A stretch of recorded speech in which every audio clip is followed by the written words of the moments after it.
Hello. We are still experiencing technical difficulties. No, we're not. Okay.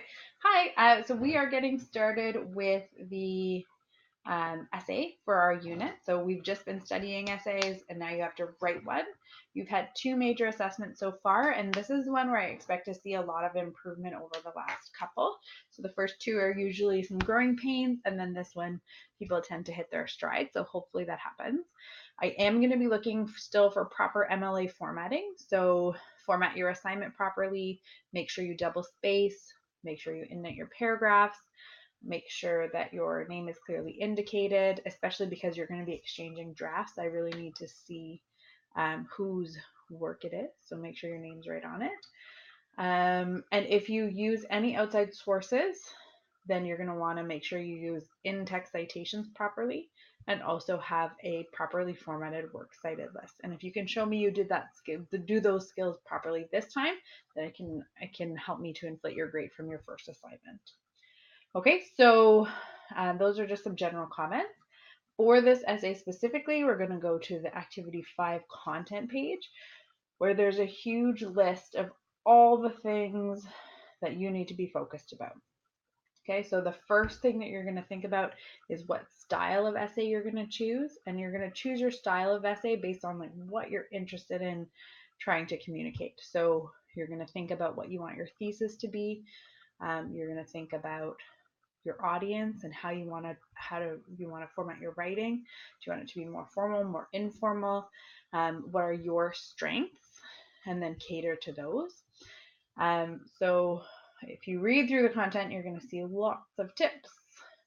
It gives you some ideas about process because you're going to have to do a lot of brainstorming to think about how you're going to actually create your paper.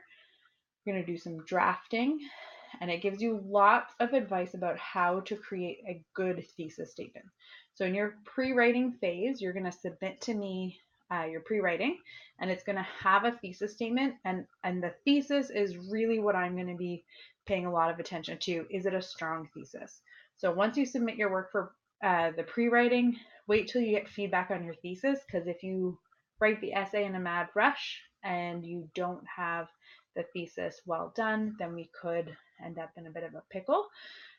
So let me give you feedback on the thesis to make sure you're on the right track. And I might also give you some suggestions about maybe a different format to try considering your thesis, or a different audience or purpose, just to kind of tie everything together and give you some tips. So there's lots of notes about how to write a good thesis, and then notes about editing, proofreading, all kinds of stuff. And using your feedback to improve your writing. So all of these are good tips. And we're going to go to the assignment page where we're going to find some more tips. All right, so for the assignment, it's broken into 3 sections. It's a little bit confusing, so pay attention. Your pre-writing is where you're going to show me your initial idea, so what you want to write about. You're going to identify the type of essay you want to write. You're going to identify the audience, purpose, and topic of your essay, and you're going to have a thesis statement that you've developed that I will give you feedback on. Okay, so that's the focus of pre-writing. Once you have your pre-writing feedback, which I will do as they come in, so if you hand it in at like 11 p.m., I'm obviously not going to be giving you feedback until tomorrow, so make sure that you do your work in a timely fashion today. There's a schedule posted in the news feed that you should try and stick to if you can, just like in terms of the order of things to do. But if you do submit your work late, you'll get feedback late, and you might not get peer editing. So think about all those things. All right, so the second step is drafting, where it tells you this is the kind of the finished product. So where it says the goal is to submit a copy of a classmate's essay with your feedback on it to the Dropbox. Okay, so in this section, you're not submitting your essay, you're submitting your peer's essay. All right, so the instructions are, after receiving feedback on your pre-writing, you're going to write your essay. So you're going to write your first draft. Then you're going to do some revisions on your first draft, and then you're going to submit your first draft, or I guess your second draft, to the peer edit discussion board. So you're going to post it. There's a link here. There's a link in the newsfeed. You're going to post it, and a peer will helpfully write in the comments, I've got this one. They'll download a copy of your essay and then make comments on it to change it. So you should keep a copy of your draft that they can't touch. So don't give them total access to it, because if they make changes you don't like, you want to be able to go back. So keep a copy, but share a copy. And then the peer will write feedback on your essay. And you will go to another peer's essay that doesn't have someone who's already volunteered. You're going to choose their essay and say, I'll edit this one. Get the copy of the essay however it comes to you. It might be in a shared Google Doc. It might be in a Word document. However it comes to you, that's how you'll edit it. And then make sure that your feedback is indicated clearly, whether you write it in a different color or you comment.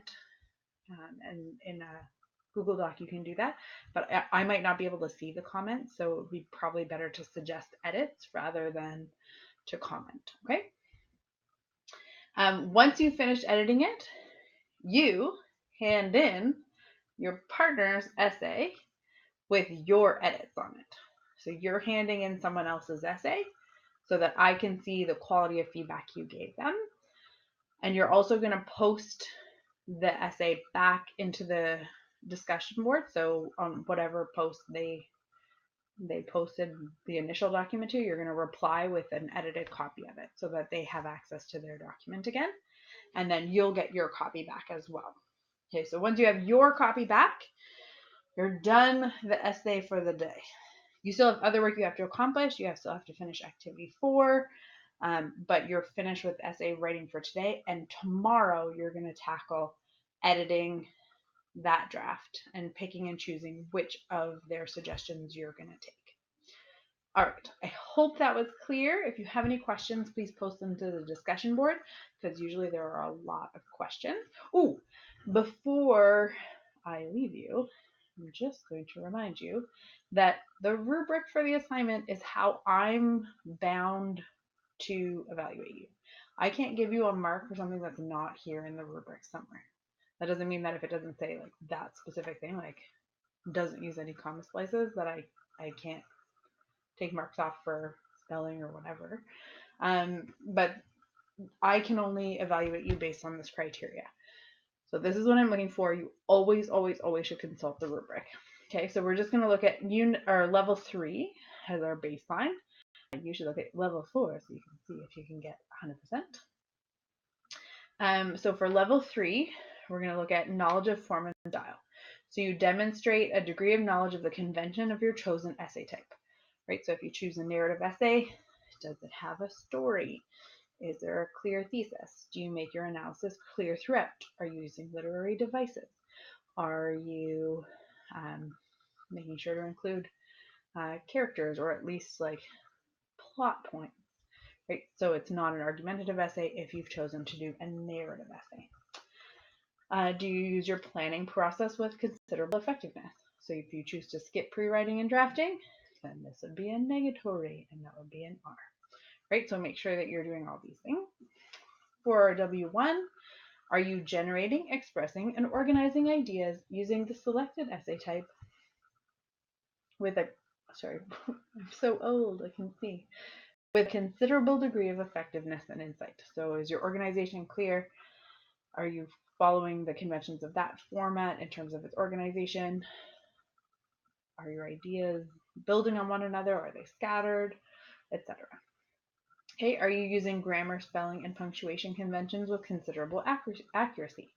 So if you're not using commas properly, you're not using periods properly, you're not capitalizing things properly, all of those things marks will start to dwindle in this category. And then the last part is, did you reflect on the use of peer feedback to help develop their writing skills with considerable effectiveness? Okay, so that's the last thing we're going to be looking for. So the reflection component, I also forgot to point out, is once you've received feedback from your peer, you're also going to write a short paragraph to explain how you use that feedback to improve your writing. Okay, so that's going to be included with your final draft